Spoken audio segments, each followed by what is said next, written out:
ئێمەی ڕزگاربووان و زیندانیانی شاڵاوی ئەنفالی ساڵی 1970 کە بە پێی یاسای ژمارە 11 ساڵی 2011 پەرلەمانی کوردستان کە تایبەتە بە ماف و ئیمتیازاتی زیندانیانی سیاسی دەمانگرێتەوە و هەموو ڕێکارە کارگێڕی و یاسایەکانمان تەواو کردووە لەلایەن حکومەت و پەرلەمانی کوردستانەوە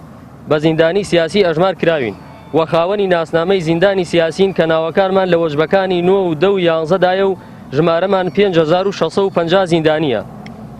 و لە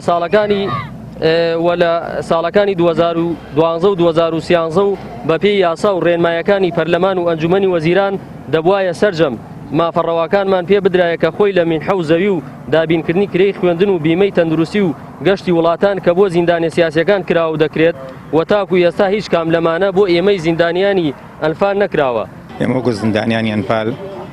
تاکو ئێستا حکومەت بە گوێرەی داواکاریەکانمان ناکا چوار خاڵمان لەم داواکاریەکەوە نەقلکردنی ئەو کەسانەی لە سەرقەڵا و کفری و ئەم شوێنانە هەیە نەقل بکرێن بۆ شوێنەکانی هەر وە گوێرەی تەیسەکەن بێ هەر شوێنێوێ. دووەم خاڵمانیژەوەتانە ڕاتپەکەمان بۆ سەرکەن لە ئەنجومەنی وەزیران لە هەر شوێنە تایسە ئەو کێشەمانەیە. چوارەم خاڵ سیام خاڵ تاپۆکردنی ئەو زەویانە. چوارەم خاڵ ڕەفاتی ئەو کەسانەمان لە سەماوە و لە تۆبزاوە ئەو شوێنانەیە تاکوی ساگە نەگەڕاوە دوو بگەڕنە سەر زێی باوەکەمان.